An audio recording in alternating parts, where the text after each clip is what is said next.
নমস্কার, আমি সরোজ কুমার পণ্ডিত। আপনাকে স্বাগত সত্য ধর্ম আমার ইউটিউব চ্যানেল। আজকে কয়েকদিন পরই ভিডিও দিতে পারলাম, একটু ব্যস্ত ছিলাম।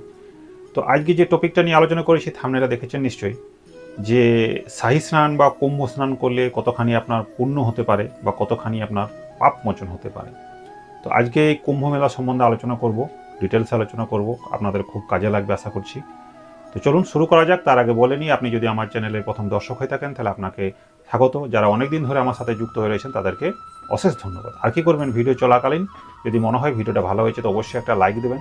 আর কি করবেন, যদি নতুন চ্যানেলের হয়ে থাকেন, আপনি নতুন হয়ে থাকেন আমার কাছে আসেন, তাহলে অবশ্যই সাবস্ক্রাইব করে নেবেন। পাশে যে আই বল বাটনটা রয়েছে সেখানে অলে প্রেস করে রাখবেন, তাকে যখনই আমি ভিডিও দেবো এই ধরনের আপনি সাথে সাথেই পেয়ে যাবেন। চলুন শুরু করা যাক। দেখুন, অ্যাকচুয়ালি এই যে আমাদের কুম্ভ স্নান বা কুম্ভ মেলা, এটা জেনারেলি এখনকার 2025-এ যেটা হচ্ছে সেটা হচ্ছে প্রয়াগে। অ্যাকচুয়ালি হচ্ছে কি, এই যে কুম্ভ মেলা বা স্নান হিন্দু ধর্মের একটা বলতে পারেন যে তীর্থযাত্রার মতো, অর্থাৎ যা প্রতি 12 বছর পরপর 4টি স্থানে এটা কিন্তু অনুষ্ঠিত হয়। যেমন ধরুন প্রয়াগরাজ একটা, যেটাকে প্রয়াগ বলি, হরিদ্বার, উজ্জয়িনী এবং নাসিক। এইবার যে মহাকুম্ভটা হচ্ছে সেটা হচ্ছে, এটা বিশেষ একটা গুরুত্ব আছে। সেটা হচ্ছে যে এই যে বারবার এইবার যে মহাকুম্ভ হয়েছে তার মানে হলো প্রতি 6 বছরে একবার হয় অর্ধকুম্ভ, আর 12 বছরে হচ্ছে পূর্ণকুম্ভ। কিন্তু এইবারে যেটা হচ্ছে সেটা হচ্ছে 144 বছরের পর যে মহাকুম্ভ হচ্ছে, এটা হচ্ছে বিশাল একটা ব্যাপার। 144 বছর পর আর এখানে বোধহয় আমরা দেখতে পারবো না। এই মেলার প্রধান আকর্ষণই হলো কুম্ভ স্নান। অর্থাৎ কি, এই যে যা পবিত্র নদীগুলি, যে 4টা নদী আছে যেখানে যেখানে, সেখানে এই যোগ্য তারিখে যদি আপনি স্নান করেন তাহলে আপনার নাকি পুণ্য হয়, যেটা কথিত আছে। আর কি হয়, এখানে কি হিন্দুদের যে বিশেষ বিশ্বাস অনুযায়ী এই স্থানে কি হয়, পাপ মোচন হয়ে যাবে এবং মোক্ষ লাভের রাস্তা প্রশস্ত হয়। তো জেনারেলি এইটা গ্রস একটা বললাম, আরও বৃহৎ এটার বর্ণনা আছে, সেখানে না গিয়ে জাস্ট ছোট করে বললাম। এবার আসি মহাকুম্ভে স্নানের যে মাহাত্ম্য, সেটা কি, এর পেছনে ব্যাকগ্রাউন্ড কি আছে। অর্থাৎ কথিত আছে আমাদের পুরাণে, সেটা হচ্ছে যখন দেবতা এবং অসুররা মিলে যুদ্ধ করছিল, অর্থাৎ যুদ্ধ করার পরে ওদের যখন বলল যে এখান থেকে মন্থন করতে হবে, মন্থন করার পরে যখন একটা অমৃত কলস বা কুম্ভ বের হয়েছিল, সেখান থেকে নাকি 4 ফোঁটা বা কিছু অংশ এই 4টা স্থানে নাকি পড়েছিল। ফলে কি হয়, জ্যোতির্বিজ্ঞান অনুযায়ী যদি নির্দিষ্ট সময়ে ওই নদীতে, বিশেষত ওই গঙ্গা হোক বা পবিত্র যে নদীগুলো রয়েছে সেখানে মিলনস্থলে যদি স্নান করা যায়, তাহলে নাকি শরীর স্বাস্থ্য, মন এবং পাপমোচন এবং পুণ্য লাভ হয়। সেই জন্য বিভিন্ন সন্ন্যাসী, সাধু সন্তরা, আখড়ার যে মানুষগুলো, যে সন্ন্যাসীরা রয়েছেন, এবং পৃথিবীর বিভিন্ন প্রান্ত থেকে মানুষ আসেন এই আশায়, সেখানে স্নান করার পরে তাদের পাপ মোচন করেন, অর্থাৎ পাপটা ক্ষয় হয়ে যায় এবং পুণ্য লাভ হয়। এটা ধর্মীয় একটা বিশ্বাস, হিন্দুদের বিশেষত বিশেষ একটা বিশ্বাস। এখানে কি হয়, ওই সময়তে যেটা হয় সেটা হচ্ছে কুম্ভ মেলার যে এই মহাকুম্ভ যেটা হচ্ছে, সেটা হচ্ছে সূর্য, চন্দ্র এবং বৃহস্পতির একটা মিলন, একটা রেখা অনুযায়ী নির্দিষ্ট একটা গ্রহের যে বিশেষ সংযোগ, সেই সংযোগের যে সময়, সেটাই হচ্ছে পূর্ণ স্নানের টাইম। তো এবার আমাদের কথা হচ্ছে যে সত্যিকারে কতটা পাপ এবং কতটা পুণ্য লাভ হয় এই স্নান করলে, সেটা নিয়ে ছোট করে একটা আলোচনা করি, যেটা আপনাদের খুব ভালো লাগবে।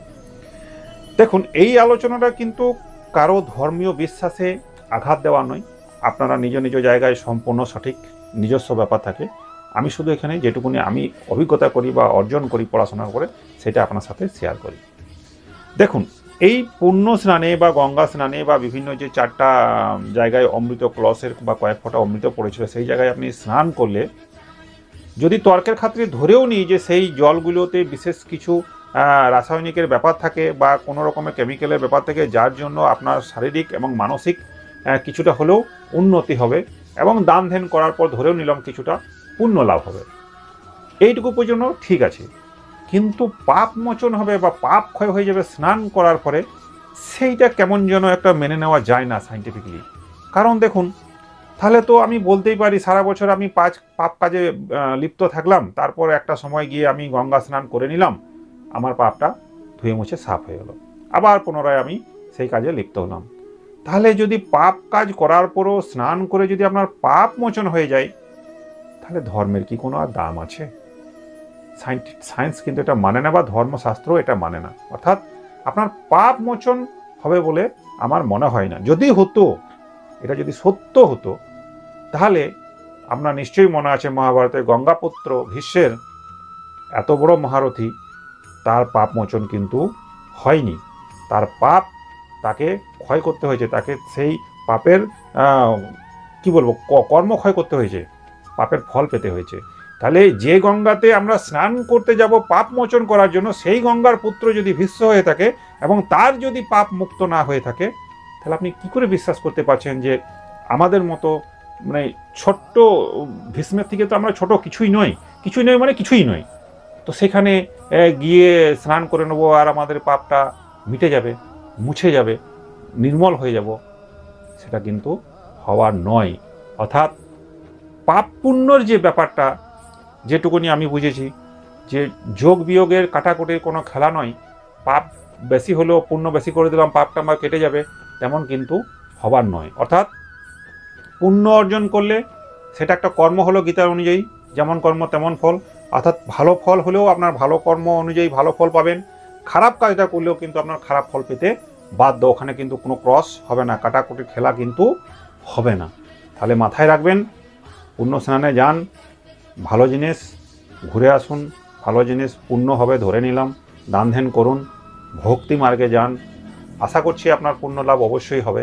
কিন্তু ভেবেন না যে আমি যে পাপটা করে এসেছি সেটা স্নানে মিটে যাবে, সেটা কিন্তু হবে না। সেটা আমাকে ফল ভোগ করতেই হবে, সেটা আজ হোক কাল হোক, এই জন্মে হোক পরজন্মে হোক, যে কোনোই যাই হোক, যে শাস্ত্র অনুযায়ী যেমন যেমন আছে সেটা কিন্তু আমি পাবই পাবো। অর্থাৎ যারা এই তাড়াহুড়ো করে, দেখলাম কিছু মানুষ ওখানে মারাও গেলেন, অর্থাৎ এই পুণ্য স্নান করতে যে মৃত্যুবরণ, অনেকে আবার এই মৃত্যুটাকে বড় করে ফোলা করে বলবে এটা তার মুক্ত হয়ে গেল, মুক্তি হয়ে গেল। আমার তো মনে হয় না তা হয়। অর্থাৎ কিছু একটা ভুলভ্রান্তির জন্য এটা হয়েছে, মানুষের অসাবধানতা, প্রশাসনের কিছু গাফলতি, তবু যেটা ওখানে হয়েছে অনেক ভালো হয়েছে। এটা গোটা ওয়ার্ল্ডে এরকম ধরনের জিনিস হয় না, সেটাকে সাধুবাদ জানাতে হয়। আমাদের নিজেদের ভুলে মূর্খামির জন্য কিছু গণ্ডগোল হয়ে থাকে, সেটা হতে পারে, কিন্তু তার মানে এই নয় যে আমরা সব চলে গেলাম, সব কিছু ছেড়ে দিয়ে পূর্ণ হয়ে গেল আমার, সেটা কিন্তু মাথায় রাখবেন না। পূর্ণ হতে পারে, কিন্তু পাপ মোচন আপনার কখনোই হবে না। ওইটার জন্য আপনাকে প্রস্তুত থাকতে হবে আপনার ফল ভোগ করার জন্য। তো আজকে এইটুকুনি। পরের ভিডিওতে বলবো, অর্থাৎ ধর্ম এবং ধর্মমত এই দুটো কিন্তু সম্পূর্ণ আলাদা জিনিস, এটাকে বোঝা খুব দরকার। তাহলে ধর্ম বিষয়টা অনেক কিছু আলোচনা করা যাবে। যদি আপনারা চান এই বিষয়টাকে আলোচনা করার জন্য, তো অবশ্যই কমেন্ট বক্সে লিখবেন। আর ভিডিওটা কেমন লাগলো, খারাপ হলে খারাপ লিখবেন, ভালো হলে ভালো লিখবেন, তাতে আমাকে ভালো লাগবে। ধন্যবাদ।